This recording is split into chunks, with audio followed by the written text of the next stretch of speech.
That's the one. Rich widow from back east. Married the O'Rourke boy.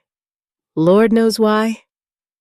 I heard her, standing right there in Harlan's general store with a sack of flour in my arms and dust on the hem of a dress that cost more than most folks in this territory earn in a year. Mrs. Bellamy. I learned her name later whispering to Mrs. Calder behind the pickle barrels like I was deaf or invisible. Maybe both. I didn't turn around. Didn't flinch. See? That's the thing about growing up in Philadelphia society. You learn to smile through whispers. You learn to hold your spine straight while people carve you up with their eyes. I'd been doing it since I was 17 years old, in a parlor full of women who could destroy a reputation between the soup course and the fish. But standing in that store, 3 weeks into my new life in the Arizona territory, February of 1883, I felt something I hadn't expected. Not anger, not shame, just this hollow echo. Like dropping a stone down a dry well and never hearing it land. I should tell you how I got here. I mean, really tell you. My husband, Charles Calloway III, died in October. Pneumonia, the doctor said. Too many late nights at the club. I thought, Charles gave me diamonds for our anniversary every year. A new piece, delivered by his valet in a velvet box with a card his secretary signed. 15 years of marriage, and I don't think he chose a single one of those stones himself. I'd wear them to parties and women would gasp and say, "Oh, Josephine, how he must adore you." And I'd smile. That perfect, practiced, empty smile. Though I'll say this, there was one evening, just one. We were at dinner, and something I said made him laugh. Really laugh. Not the polished chuckle he used at parties, but this startled, genuine sound. And for maybe 3 seconds, he looked at me like he was actually seeing me, like I'd surprised him into remembering I was there. Then the waiter came, and his face reset, and that was the end of it. 3 seconds in 15 years. I held on to those seconds the way a woman holds on to a coin she finds in the street, not because it's valuable, but because it proves something was possible. He left me wealthy. Left me a house with 14 rooms I'd eaten alone in for a decade. Left me so much money and so little of anything that actually mattered. The advertisement was small. 3 lines in a Western matrimonial gazette that my maid left on the kitchen table, probably by accident. Probably not. Honest cattleman seeks companion. Small ranch. Hard work. Good heart. Arizona territory. I wrote back that same evening. My hands were shaking so bad the ink blotted twice. And now here I was. Dusty little settlement called Ridgewater. A cabin with 2 rooms and walls so thin I could hear the wind arguing with itself. I'd unpacked my trunk that first day, velvet dresses, silk gloves, a pearl-handled mirror, and hung them on nails in raw timber walls. They looked like costumes from a play nobody was performing anymore. But the thing I remember most about that first evening was the bucket. This empty tin bucket sitting by the cabin door, back in Philadelphia. Water just appeared. Servants filled pitchers before I woke. Baths were drawn without my asking. I never once thought about where water came from. I stood on that porch as the sun went down this enormous Arizona sunset, all copper and blood orange, painting the desert like it was showing off for nobody. And I looked at that empty bucket. Didn't know how to fill it. Didn't know how to ask. I rested my hand on the rim. The tin was cold. I pulled my fingers back and curled them into my palm. Holding nothing. I woke before dawn to the sound of hammering. Not loud, steady, measured. Like someone who'd been doing the same work so long, their body didn't need their mind's permission anymore. I pulled the quilt aside and went to the window. And there he was. Liam O'Rourke, my husband Lord. That word felt strange even in my own head, mending a fence post in the gray light. His breath making little clouds in the February cold. I studied him the way I used to study auction catalogs, categorizing, appraising, keeping distance through observation. His hands were nothing like Charles's hands, brown from sun, thick with callus, knuckles scarred from work I couldn't name. A whittling knife hung from his belt in a leather sheath, so worn it was nearly white. His hat had dust on it, not the fashionable kind, the real kind, the kind that meant he'd been wearing it in wind and weather for years. He didn't look up at my window, didn't perform for an audience, just worked. Breakfast was quiet. I tried to help. I really tried. Burned the cornbread so bad it smoked. Spilled half the chicken feed across the porch because the bag was heavier than it looked. Couldn't get the stove lit proper, kept striking matches against the wrong surface until my thumb was raw and my pride was worse. Liam watched all this without a word. Then he just quietly redid everything I'd ruined. Remixed the cornbread, swept the feed, adjusted the stove damper with one hand like it was nothing. He didn't correct me, didn't explain, didn't sigh or roll his eyes the way Charles used to when I interrupted his reading. I read it as pity. My spine went rigid, because pity, I knew how to fight. Pity was familiar territory. But then supper. We sat at this rough plank table with 2 tin plates and cornbread that actually tasted like something this time because he'd made it. And Liam, he pulled out my chair, just reached over and pulled it back so I could sit. No flourish, no bow, not even eye contact, just muscle memory like his body had been trained to do this small, quiet thing, and he didn't even know he was doing it. Charles never pulled out my chair. We had servants for that. I sat down and told myself firmly not to notice, not to catalog that gesture alongside the mended fence and the adjusted stove and the way he'd said, "Morning, ma'am," when I came out. Soft as a man talking to something he didn't want to spook. After supper, I heard him on the porch. That rhythmic sound again, not hammering this time. Whittling, the scrape of his knife against wood. Slow and deliberate, each stroke purposeful. I didn't know what he was making. Told myself I didn't care, but I listened until I fell asleep. The rains came like they had something to prove. 3 days of sky just opening up. Not the polite rain I knew from Philadelphia, those mannered little showers that tapped on window glass.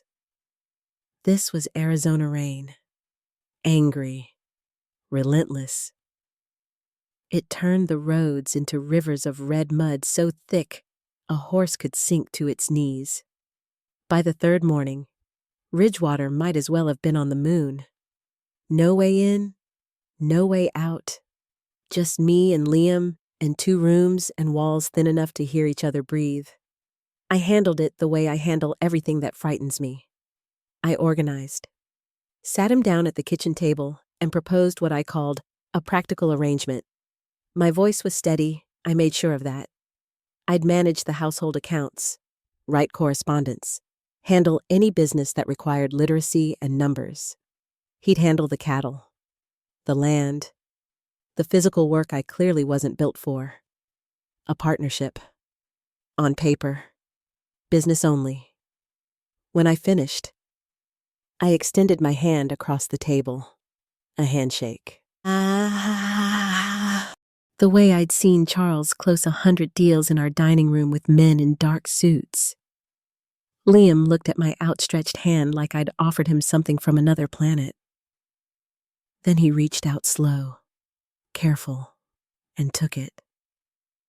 His palm was rough and warm and enormous around mine, and he held it for exactly 1 second longer than a business handshake required.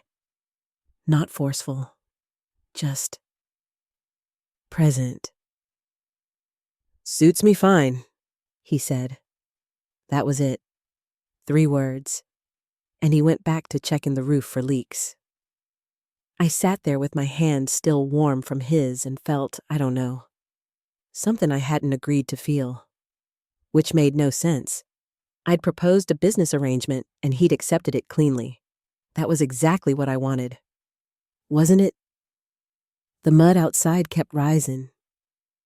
I'd stand in the doorway some mornings and watch it swallow the path to the barn.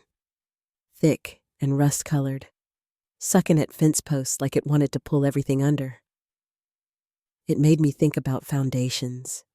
How the things I'd built my whole identity on were sinking. Society manners didn't matter here. My family name was just sounds. My wealth well. You can't spend money when there's nowhere to spend it and no road to get there. But there was one thing. One small, stupid, grinding victory. Every morning, I filled that bucket, the empty tin bucket by the door. I'd walk to the well in the rain, arms aching, water sloshing over my wrists cold enough to make my bones ache, and I'd carry it back. Set it inside. Done. Nobody applauded. Nobody noticed. But I noticed. Evenings were the hardest. And the best. We'd sit in the main room, him by the fire. Me in the chair with a book, and the rain would drum on the tin roof like fingers tapping. And Liam would whittle. That same slow, deliberate scraping. Wood shavings curling at his boots like little pale ribbons. The lantern threw his shadow up the wall. Huge and quiet. And the whole cabin smelled of cedar and coffee and wet earth. I watched his hands more than my book. The way the knife moved patient. Intentional. Every cut meaning something. I still didn't know what he was carving. I still told myself I didn't care. Here's what nobody tells you about silence. It has texture. The silence in my Philadelphia house was cold. Marble floors and empty rooms and the tick of a clock that cost more than most families earn in a year. That silence said you are alone and no one is coming. The silence on Liam's ranch was different. Warm. It had weight to it. Substance. Like the quiet between two people who don't need to fill air with noise just to prove they exist. Mornings. We'd sit with coffee him at one end of the table, me at the other, and the only sound was wind against the cabin walls and the low complaint of cattle in the distance. And it was. Honestly, it was the most peaceful thing I'd ever known. I started noticing things. Small things. The kind of things a woman starts cataloging when she's trying very hard not to admit what she's feeling. Liam angled the lamp toward my reading chair every evening. Never said a word about it. Just moved it 3 inches to the left so the light fell on my pages instead of his whittling. I noticed. Wildflowers appeared in a tin cup on the table. Little purple things. Desert blooms. I didn't know the name of. Their stems still dusty. He never mentioned them. Never pointed and said, "Look what I brought you." They just appeared. And when they wilted, new ones replaced them. My boot sole had a leak. I'd mentioned it once, in passing, more to myself than to him. Next morning, the boot sat by the door, resoled, stitching rough but tight. I held it and I couldn't swallow for a minute. Charles would have sent my boots to a cobbler on Chestnut Street, would have had new ones delivered, would have solved the problem without ever touching it. Liam solved it with his own hands, in the dark. Probably by lantern light after I'd gone to sleep. I went through the ranch finances that week, part of our arrangement, and what I found took my breath clean away. Liam owned almost nothing. A small piece of desert land, 40 head of cattle, this cabin. His ledger was a single page. Income modest, expenses bare, debts none. None. Charles's estate had taken 3 lawyers 4 months to untangle. Mountains of wealth wrapped in obligations, debts, entanglements. He'd owned everything and owed everyone. Liam owned almost nothing and owed no one. His poverty was the cleanest, most honest thing I'd ever seen on paper. That evening, I caught myself listening for his footsteps coming back from the cattle. Caught myself standing at the window with my hands pressed against the glass, watching the trail. When I heard his boots on the porch, something in my chest released this tension I didn't even know I'd been holding. I told myself it was the isolation. Told myself any woman alone on a ranch would listen for the only other human heartbeat within miles. I was lying. I knew I was lying.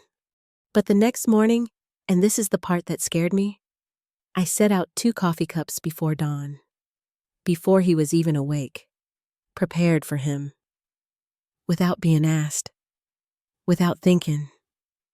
And when I realized what I'd done, I stood there staring at those 2 cups on that rough plank table, and my hands went still, because I wanted to put the second cup back in the cupboard.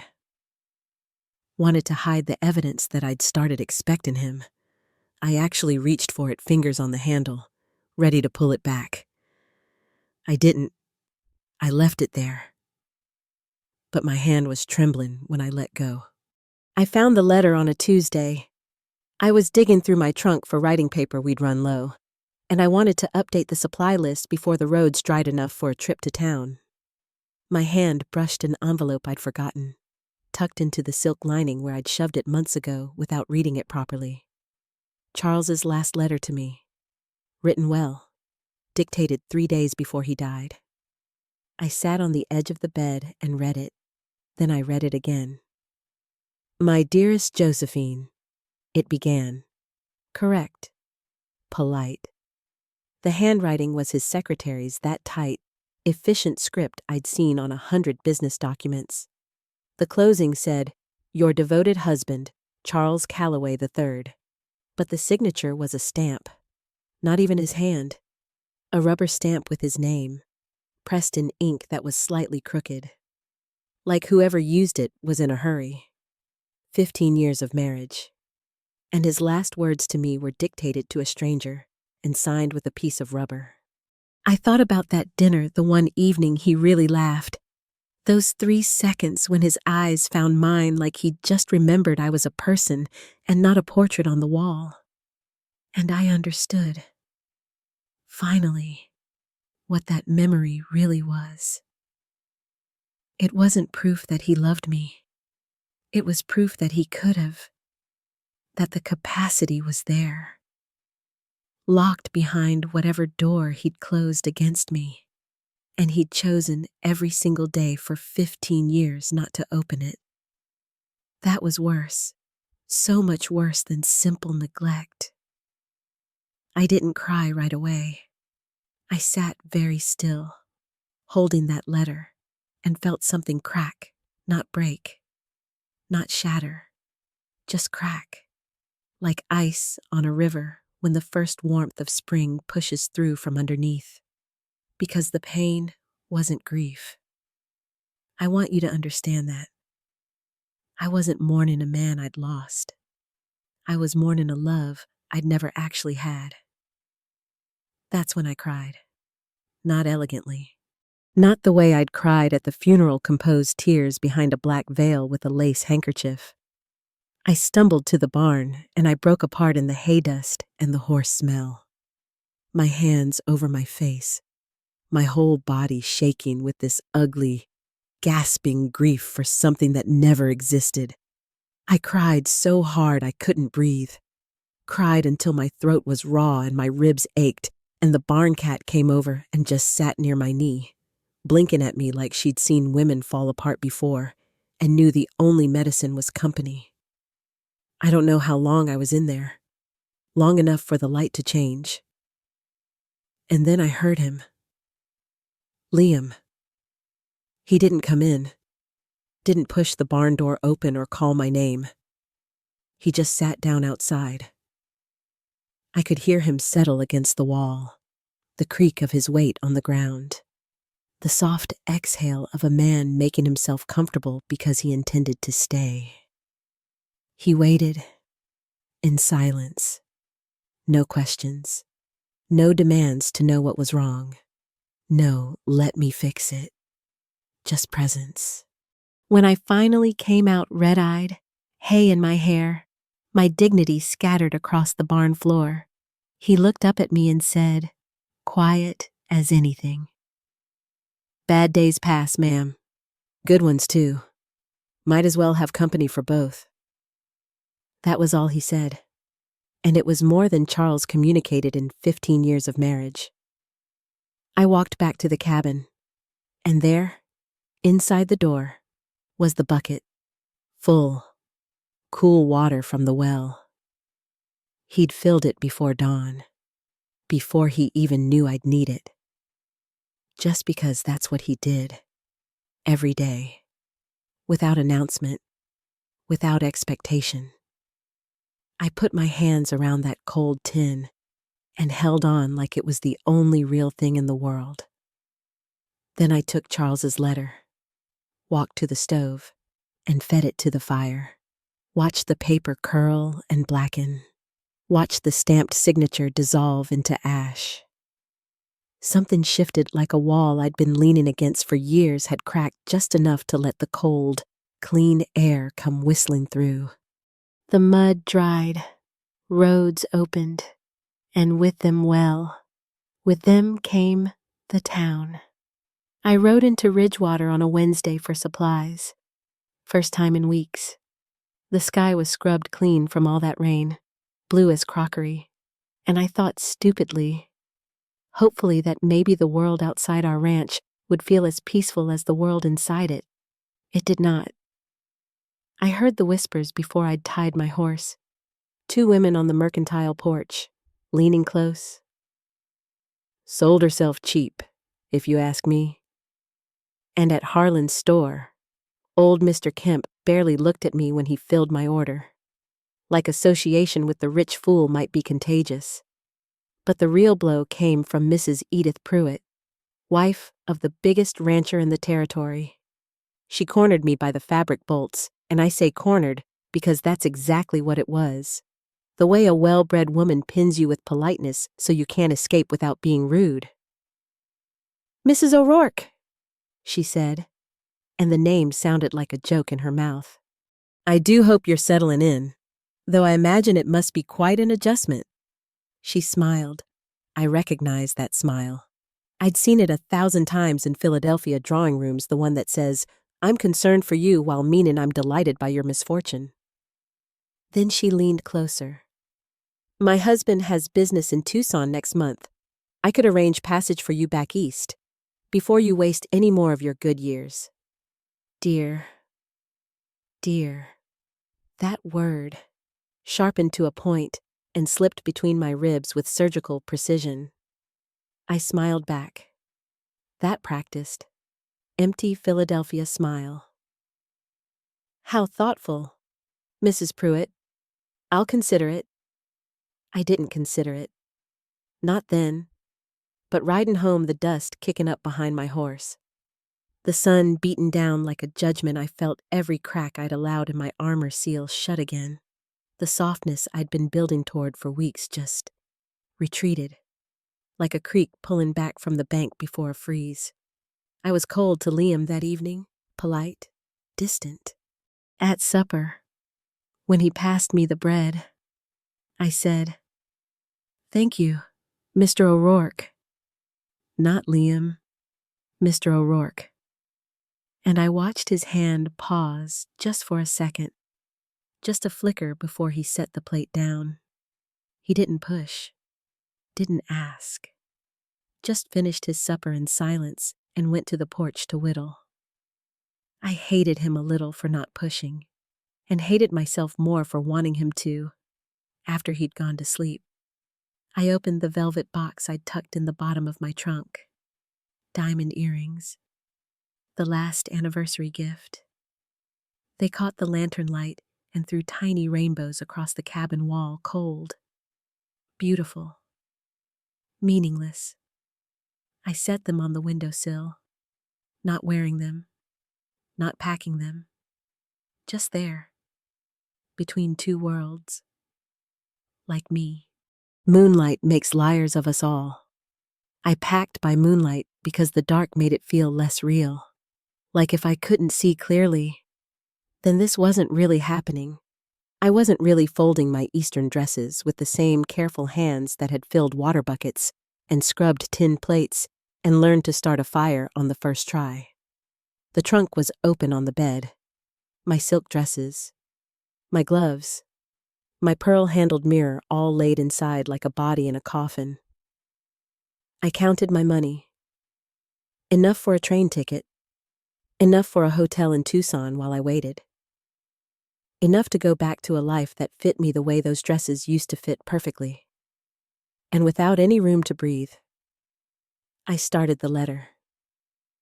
Dear Liam, I believe it is best for us both if I... My pen stopped. I stared at those words and they stared back. Hollow as Charles's stamped signature. I believe it is best. When had I started sounding like a legal document? When had I started hiding behind proper language the way I used to hide behind diamonds? I set the pen down, walked to the doorway, and there it was, the bucket. My bucket now, I suppose? The one I filled every morning with aching arms and sloshing water, and a stubborn refusal to let this place beat me. I picked it up, and this is the part that undid me. I looked at my hands, calluses, on my palms, at the base of my fingers, along the ridge below my thumb, hard little patches of skin that hadn't been there 3 months ago. Proof. Physical, undeniable proof that this life had changed my body, that I'd done things with these hands, real things, useful things that no servant had done for me. Charles would have been horrified. A Calloway woman with calluses. My mother would have ordered lemon and glycerin treatments immediately, but I pressed my thumb into the roughest patch and felt something like pride. Sharp, unexpected, almost painful. I earned these. Nobody gave them to me. On the table, wood shavings from Liam's whittling, little pale curls scattered like secrets. He'd been carving every evening for weeks, this patient, unhurried ritual, the knife moving slow and sure while I pretended to read. I still didn't know what he was making, and suddenly that not knowing felt unbearable, like being handed a book and told I had to leave before the last chapter. I sat on the edge of the bed with the trunk open on one side and the dark cabin stretching out on the other. 2 lives, spread out like 2 roads at a fork. One road led to Philadelphia, to rooms I knew, people who spoke my language, a world where my name still meant something and my wealth would cushion every sharp edge. That road was safe. It was also, and I could finally say this, empty, beautiful, and empty, like a jewel box with nothing inside. The other road led here, to dust and calluses and a quiet man who carved things by lantern light. To a bucket I filled myself every morning, to hard work and uncertain futures and the terrifying possibility that love might be real and I might actually have to feel it. I didn't close the trunk, didn't finish the letter. Sat in the moonlight with both lives open, both roads waiting. Dawn would decide. I woke to the smell of coffee and the sound of silence.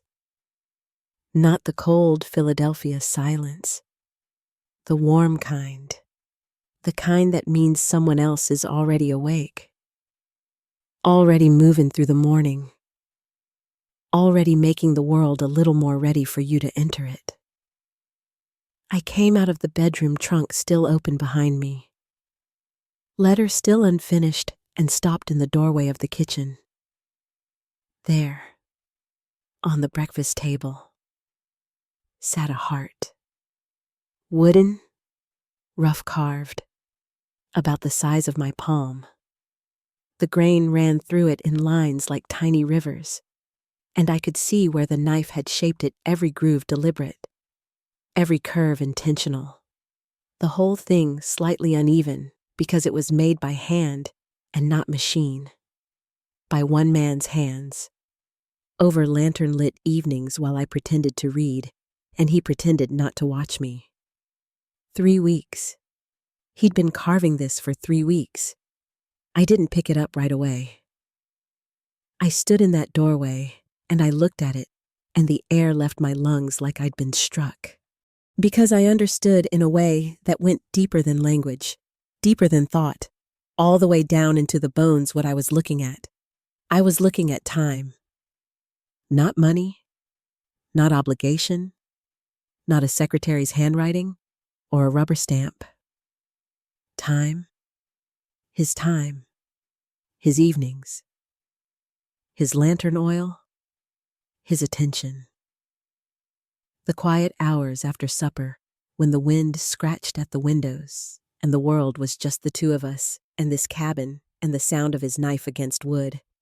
Every groove in that heart was an hour he chose to spend thinking about me. Liam stood by the stove, stirring something in a pot, his back mostly to me. His ears were red. This big, quiet man, embarrassed by his own tenderness. It's Valentine's Day, he said without turning. I know you probably had fancy things back east.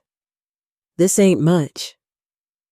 He set the spoon down, turned to face me, and his eyes. God, I still remember those eyes. They were scared. Genuinely scared.